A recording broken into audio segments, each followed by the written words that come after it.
असम में फिर एक बार बीजेपी की सरकार बनी है और इस बार 15वें मुख्यमंत्री बने हैं हेमंत बिस्व शर्मा। चाणक्य माना जाता है उन्हें। पूर्वोत्तर भारत में जिस तरह से गठजोड़ करके हर जगह लगभग बीजेपी की सरकार बना दी है। स्वागत है आपका मुख्यमंत्री साहब हमारे शो पर। हेमंत दा, सबसे पहले वो 3 बड़ी बातें जो आप अपनी सरकार के जरिए सबसे पहले करेंगे वो बताएं। मनोज्ञा, ये तो बोलने का अभी बात ही नहीं है कि कोविड पैंडेमिक को कंटेन करना और कोविड से लड़ना आज का दिन में वही सबसे बड़ा हमारा सामने चैलेंजेस है और हम लोग सब मिलके ये चैलेंज का सामना करना पड़ेगा। साथ ही साथ पैरेलली हमने जो तमाम वायदा किया है हमारा इलेक्शन मैनिफेस्टो में, politics of development, politics of identity, ये दोनों मुद्दे पर हम लोग जितना भी कमिटमेंट किया हो, ये कमिटमेंट को हम लोग को आगे बढ़वाना होगा और वही मेरा सामने सबसे बड़ा चुनौती भी है। सीए और एनआरसी की बातें रही हैं, कैसे देखते हैं उसको और क्या करेगी आपकी सरकार उसे लागू कर देने के लिए? जमीन पर क्या है फैसला उस पर आपका? देखिए मनोज्ञा, ये दोनों बातें मुझको हर चैनल पूछता है, खास करके नेशनल चैनल। पहला बात आपको समझना चाहिए कि एनआरसी का मुद्दा में असम में कोई विरोध नहीं है। कांग्रेस भी in the context of Assam NRC को स्वागत करते हैं, यूडीएफ भी स्वागत करता है, बीजेपी, एजीपी, तमाम पॉलिटिकल स्पेक्ट्रम का लोग एनआरसी को स्वागत करता है। इसलिए लोगों को मानना है कि through NRC only the wax foreign national issue can be finally resolve. अभी एक एनआरसी का फाइनल लिस्ट निकाला, लेकिन सरकार का ये मानना है कि हमको सीमांत जिला में, भारत बांग्लादेश का जो सीमांत जिला है उसमें एक रिविजिट का जरूरत है। सुप्रीम कोर्ट में हमारा एनआरसी कोऑर्डिनेटर ने पिटीशन दाखिल किया है। अगर सुप्रीम कोर्ट अलाउ करता है तो हम लोग एक बार 20% सैंपल हम लोग रीवेरिफिकेशन करने का हमारा मन है। तो ये रहा एनआरसी का मुद्दा। जहां तक सीए का मुद्दा है, ये संसद ने ये आइन पारित किया है। Citizenship is in central list, ये स्टेट का विशेषाधिकार में नहीं है। और जब सीए का कोई विधि भारत सरकार फाइनल करेगा, उसको अमल करने के लिए अगर स्टेट का कुछ करना होगा तो हम लोग करेगा। लेकिन मैं दोबारा आपको बोलना चाहता हूं कि सिटीजनशिप इज एंटायरली सब्जेक्ट जो केंद्र का अधिकार में आते हैं, स्टेट का अधिकार में वो नहीं आते हैं। हिंदू शरणार्थी और मुस्लिम घुसपैठ, कैसे इसमें अंतर करते हैं और क्या इस पर टिके रहेंगे आप? देखिए, जो आइडेंटिटी का इश्यू में जो बीजेपी का व्यू है वो व्यू हमारा रहेगा। हम ये चाहता हो कि हमारा यहाँ इकोनॉमिक घुसपैठ ना हो। जो हमारा अपना सिटीजन के लिए हमारा जो सुविधा हमको करना चाहिए, वो सुविधा अभी भी हम लोग नहीं कर पा रहा हूँ। सबके लिए अभी भी मकान नहीं है। पीएम अभी सबके लिए मकान बनाने का दायित्व हम लोग को दिया है। रोड नेटवर्क का कमी है, जल का कमी है, अभी भी पाइपलाइन से वाटर नहीं है। तो वो काम हम लोग को करना है। लेकिन अगर हजारों लोग बाहर से आते हैं तो हम कैसे ये काम कर पाऊंगा? तो हमारा ये सीधा बात है कि इकोनॉमिक माइग्रेशन ये खत्म होना चाहिए। कोविड की जो चुनौती है, आप खुद स्वास्थ्य मंत्री रहे हैं और कई सारे पद आपने संभाले हैं। इस समय 3 वो बड़ी बातें जो आप करेंगे असम में ध्यान रखने के लिए कि कोविड के मामले ना बढ़ें। पहला एक मैं टेंटेटिव बात बताना चाहता हूं। हमारा कुछ रेस्ट्रिक्शन हम शुरू किया है। 2 बजे से कर्फ्यू, ऑफिसेज हम लोग पूरा बंद कर दिया हूं। लास्ट 3-4 डेज से मेरा ऐसा है कि थोड़ा सा नंबर स्टेबल हुआ है। एक समय गुवाहाटी में हम 1600 तक पहुंच गया था, लेकिन लास्ट 3 डेज हम 1100-1200 तक नीचे आया हूं।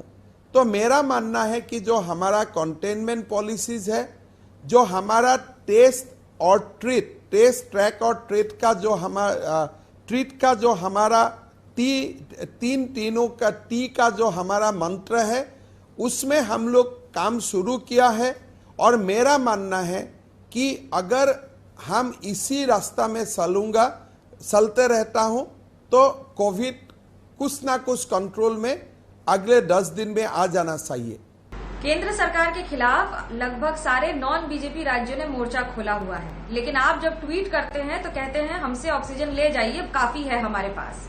तो क्या आपसे कई लोग शिक्षा नहीं ले पा रहे हैं, या आप ऐसा क्या कर रहे हैं जो आपके पास सरप्लस है? पहला बात, जब प्रधानमंत्री जी ने बोला था कि छोटा छोटा ऑक्सीजन प्लांट लगाओ हॉस्पिटल में, हमने 13 ऐसे प्लांट को खड़ा कर दिया था।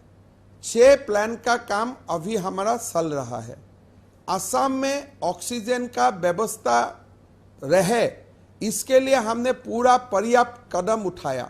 और आज का दिन में आज हम अरुणाचल को भी ऑक्सीजन दे रहा हूं, मेघालय को भी ऑक्सीजन हम लोग दे रहा हूं, त्रिपुरा को भी हम लोग ऑक्सीजन दे रहा हूं, और मणिपुर को भी हम लोग असम ही ऑक्सीजन दे रहा है।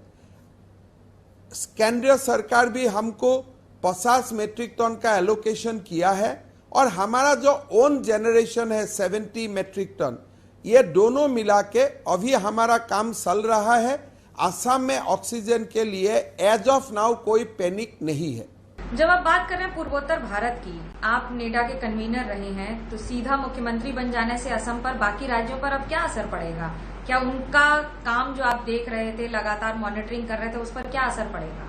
नहीं, पहला बात, हम नेडा का कन्वीनर था और अभी हम असम का मुख्यमंत्री का दायित्व भी मेरा ऊपर न्यस्त हुआ। नॉर्थ ईस्ट का सारा स्टेट हम लोग को मिल के काम करना है। प्रधानमंत्री जी का यह सपना है कि उत्तर पूर्व भारत का विकास का एक नया इंजन बने। 7 स्टेट हम लोग क्लोजली काम कर रहा हूं, सिक्किम भी साथ में है। ये 8 स्टेट विल वर्क टुगेदर, और जैसे कोविड का समय हम पारस्परिक सहयोगिता कर रहा हूं, ऐसे टूरिज्म का क्षेत्र में, कनेक्टिविटी का क्षेत्र में, लॉ एंड ऑर्डर का इश्यूज में हम लोग को मिल के अगर हम लोग काम करता हूं तो बहुत जल्दी हमको कुछ ना कुछ सॉल्यूशन मिलेगा, हम लोग को तरक्की मिलेगा।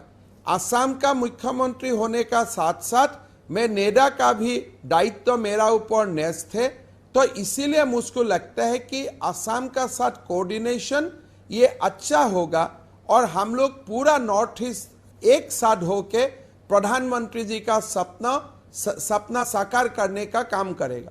अरुणाचल में पेमा खांडू और मणिपुर में एन बीरेन सिंह के बाद आप तीसरे कांग्रेस से आए हुए नेता हैं जो बीजेपी के मुख्यमंत्री बने हैं बीजेपी की सरकार में। ऐसी क्या जिद थी कि जो पार्टी को सोनवाल साहब का चेहरा लगाकर भी उन्हें कि आपको मुख्यमंत्री बनाना पड़ गया? क्या आपकी जिद थी? राजनीतिक गलियारों में ये चर्चा रही है। देखिए, असम में बीजेपी में जो भी है, सोनवाल साहब बीजेपी में एजीपी से आया था और मैं कांग्रेस से आया था। अंतर यही था कि सोनवाल साहब 2 साल पहले आया था, मैं 2 साल पीछे आया, लेकिन हम लोग मिलके बीजेपी को कुछ ना कुछ कंट्रीब्यूट करने के लिए, बीजेपी का ग्रोथ में कुछ ना कुछ कंट्रीब्यूट करने के लिए हमने दोनों ने भरपूर प्रयास किया। चुनाव आया, चुनाव का बाद हमारा नेतृत्व ने यह निर्णय लिया कि मुझको असम संभालना है और सोनवाल जी को और अलग कुछ काम करना है। तो ये एक पार्टी का फैसला है, पार्टी का सामने कोई जिद नहीं करता है। मनोज्ञा, आपको मालूम होगा 2019 सन में मैंने पार्टी का सामने दरखास्त किया था कि मुझको एमपी चुनाव लड़ने का मौका दीजिए। पार्टी ने बोला कि हेमंत तुम नहीं लड़ सकता है, हमने कुछ जिद भी नहीं किया। तो ये बीजेपी एक परिवार है, यहाँ में जीत का कोई स्थान नहीं है, यहाँ में दायित्व दिया जाता है और आपको दायित्व को निर्वहन करना पड़ता है। बंगाल में बीजेपी की हार हुई है, दायित्व तो कई लोगों को मिला था, लेकिन अभी जो स्थिति है कि बंगाल से बीजेपी के कार्यकर्ता असम जा रहे हैं, कैसे देखते हैं आप इस स्थिति को? पहला बात, बीजेपी का हार तो मैं नहीं मानता हूं। 3 से बीजेपी 75 का संख्या पार कर लिया। एक सिटिंग चीफ मिनिस्टर को बीजेपी ने डिफीट किया अपना कॉन्स्टिट्यूएंसी में। मेरा लगता है ये बहुत बड़ा पॉलिटिकल हमारा अचीवमेंट है। एक एक्सपेक्टेशन था लोगों का कि बीजेपी सरकार बनाएगा, लेकिन अगर आप पॉलिटिकल रियलिटी आप देखें तो बीजेपी 3 से 80 तक पहुंचा। एक ममता बनर्जी जैसा नेता को हमारा नेता ने हरवाया। तो मेरा हिसाब से बंगाल का जो स्थिति है, बंगाल का जो राजनीति है, जैसा जनसंख्या जो पॉपुलेशन पैटर्न का जो एक दबाव है, उसी का विद इन दैट मेरा लगता है कि बीजेपी ने बहुत अच्छा परिणाम दिया है और ये तो सेमीफाइनल है, आगे हमारा प्रयास चलते रहेगा। लेकिन जो लोग बंगाल छोड़कर हिंसा की तस्वीरों को देखा है, आपने ट्वीट भी किए हैं, आपने बोला भी है इस पर, कैसे देखते हैं कि बंगाल में हिंसा के बाद लोगों को बंगाल छोड़कर असम जाना पड़ रहा है, खासतौर से कूच बिहार अलीपुरद्वार इलाकों से? देखिए मनोज्ञा, असम में चुनाव हुआ और आप जानते हैं असम का जो टेरेन है, यहाँ मिलिटेंसी है, यहाँ एजिटेशन है, या अनरेस्ट है। लेकिन जब चुनाव हुआ, चुनाव का परिणाम निकाला, आज 2 तारीख से आज हमने 15 दिन 15 डेज हम लोग क्रॉस किया लगभग, लेकिन कोई एक पॉलिटिकल वायलेंस का बात छोड़ ही दीजिए। कोई बीजेपी का कार्यकर्ता, कांग्रेस का कोई कार्यकर्ता को वर्बली भी एब्यूज नहीं किया है। और आप ये भी देखिए, हमारा शपथ ग्रहण समारोह हुआ, मैंने फोन किया कांग्रेस को, मैंने फोन किया बीपीएफ को, मैंने फोन किया यूडीएफ को, सारा दल का विधायक मेरा शपथ ग्रहण समारोह में भी उपस्थित रहा। अभी बंगाल को आप देखिए, वो बंगाल है जहां से हम सीख लेता हूं, जहां से हमको संस्कृति का शिक्षा मिलता है। वो रविंद्रनाथ टैगोर का धरती है, सुभाष बसु का धरती है। लेकिन उस धरती में जैसे चुनाव का नतीजा घोषणा होने का बाद जो कांड लोगों ने देखा, जो बीजेपी का कार्यकर्ता का ऊपर जो एट्रोसिटी हुआ, महिलाओं का ऊपर जब बलात्कार का एलिगेशन आया, ये बहुत ही दुखदायक है। और आज मैंने as a Assamese, as a citizen of Assam में बहुत ही गर्व अनुभव करता हूं कि चुनाव का बाद हमने डेमोक्रेटिक इथोस और वैल्यूज को मेंटेन किया। बंगाल हमसे बहुत बड़ा स्टेट है, बहुत डेवलप स्टेट है, एक बहुत बड़ा सिविलाइजेशनल हिस्ट्री है बंगाल में। लेकिन डेमोक्रेसी का बारे में, अगर डेमोक्रेसी का आज कोई कंपटीशन होता था तो असम बंगाल को डिफीट करके बहुत आगे निकाल गया। आज बंगाल से हमारा यहाँ भाई बहन, मेरा माता लोग बंगाल से असम आया। हमने जितना संभव होता है असम सरकार का ओर से हमने वो लोग को शेल्टर देने का, वो लोग को एक घर जैसा परिवेश में वो लोग को रहने का व्यवस्था करने का हमने प्रयास किया।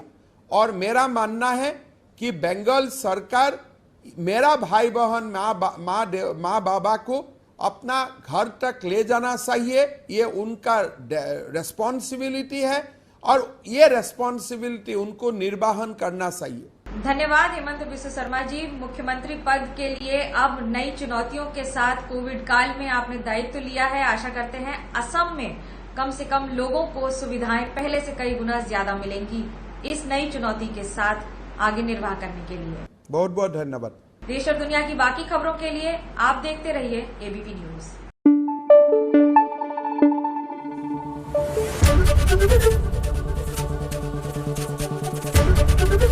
एबीपी न्यूज आपको रखे आगे।